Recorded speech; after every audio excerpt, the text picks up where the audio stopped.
My name's Dodger Blue, rapper, producer, one member of the campaign, part owner of Coastal Heights Clothing, and right now we're in the middle of Boyle Heights, right here on 1st Street by Mariachi Plaza, right here by State. We're in front of a very famous restaurant in the hood called the Birrieria. Boni, been here for about 40 years. I used to work here when I was like 19. And we're gonna go in there and get something to eat? Yeah, we're gonna go in there, get something to eat, and talk a little bit more about what you guys want to talk about.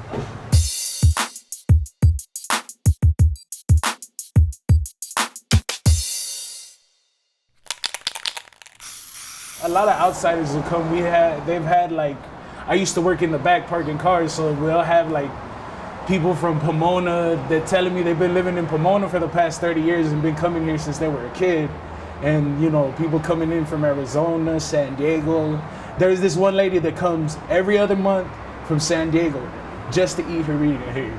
Now, do you see a lot of like white people come here too? You know what? A lot lately, since like they've been trying to gentrify the hood. Like if you see it, all the other side of 1st Street was covered in trees, and you know they want to beautify it, so to speak. They cut all of them down, and so you see a lot more, you know, of the white folks coming in. You had a song called Hustle Heights. I'm assuming that was a tribute to Boyle Heights. Yeah, that was my tribute to Boyle Heights, just because everybody around here is on their grind. Everybody here is a hustler. So that was my little tribute to my hood, you know? You see a lot of houses around here with like taco stands in front. Everybody's slanging tacos right now like it's crack. That's probably going better right now too. Hustle is anything that's hardworking, that just grind. Like what you do, your work ethic is your hustle. And a lot of people get it mixed up with like, I don't know the proper term in English, but the term in Spanish would be tranzas. That's what my mom uses it, like tranzas, which is like getting over. She would view hustle as that, but that's nothing of that. That's just your determination, you know what I'm saying? And that's a part of that's why I named my clothing line Hustle Heights, because, you know, for the hood, but also we're hustling to new heights. When guys go to prison, this is all considered East Los. Yeah, this is all East Side. But technically, East LA is on the other side of Indiana. Yep.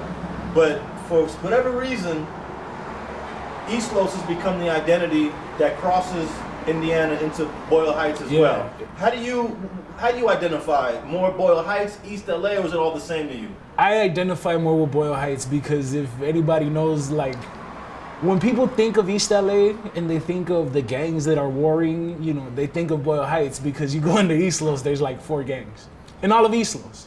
Like, not knocking it, but that's what it is. So I identify more with Boyle Heights because when people think of East LA, to me, that's what they're thinking of. They're thinking of the history, the mariachis.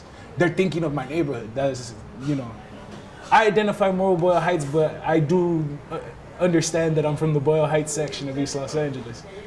A lot of the reason why I did, you know, do what I do is to show people that my neighborhood isn't what they make it out to be. Everybody has a preconceived notion of Boyle Heights, bald heads and head tats. You know what I'm saying? But full head of hair, you know what I'm saying? Beard, like we're about change. If you're doing good, we're about change. And this place is one of the few places around that'll hire, you know, a felon, people with tats. You know, they hired me when I was coming off of a dope habit. You know what I mean? My grandma lived in Aliso Village, so, you know, if anybody knows of Aliso Village and Pico Gardens, that was the highest rate of gang activity in all of the city of Los Angeles for a couple of years. So we were like the highest, you know, concentration of gang activity in that little pocket of area. We were the gang capital of the gang capital. So that, just to say it out, like I grew up down the street from where they filmed American Me. So, you know, if you know, you know. I'm not gonna speak too much about that. There was 8 gangs at the time. There was, you know, the Primera Flats, 4th Street, Cuatro Flats, you know, TMC and all that. It started off like, the way I get the stories is they started off as like, you know, certain hoods would kick it in a certain part of the projects. So if you lived in this part of the projects, you were gonna be from this hood. It didn't matter. It didn't matter because you lived in that side. The dudes from the other side thought you were from that hood. So it just came to the point where you had to be from that hood. So like, you know, it's a lot different.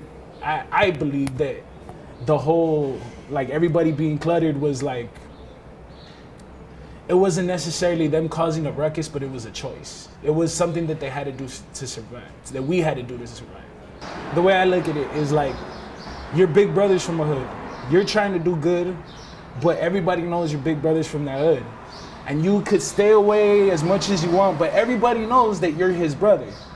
And they know where you live, and they shoot at your house. After a while, like, that, people are gonna stick up for themselves. Like, that's your life. You know what I'm saying? It's almost like we had no choice, but the choice was that. My pops and my mom's divorced, and my mom's worked 2 jobs. So I was a latchkey kid, kinda. I said in one of my rhymes, I said, "Mama raised me right, I just didn't listen." My mom had to take care of 4 kids, including myself and, you know, 2 older sisters, and then my older brother. I'm the youngest of 4, so like, she had to make sure they were all right going into the world, because I caught the end of all the, like, madness. I was the last of the generation that saw all the actual banging in the streets. So like, she had to, like, make sure they were okay. So like, my sisters were more sheltered, and then, you know, my brother was a little bit of a knucklehead, but he ended up being a Marine, and she had me. It's almost like, I can't blame her, but it's almost like I was the forgotten kid. You know what I'm saying? But it was just because she had to work and maintain. My big homie Moreno was killed in front of my house. He lived down the street from me. I knew him most of my life. Well, a lot of my friends are fucking doped out and not doing cool. Like, right, I'm kind of like the last of the Mohicans to be here 23 and talking to you guys, you know what I'm saying? I honestly didn't think I was gonna see to make 25, and I'm gonna be 25 in 2 years. If I could be quite honest with you, you know what I'm saying? Like, I didn't think any of this would happen. Do what you love, you know? Don't do it for money, but do it because you love it. And if you can make money out of it, then bam, more power to you. When I was growing up, gunshots, cars, seeing people shot, all that was all normal. I was like, oh, you know, another person shot. You know what I'm saying? It's nothing, you know? You're immune to it after.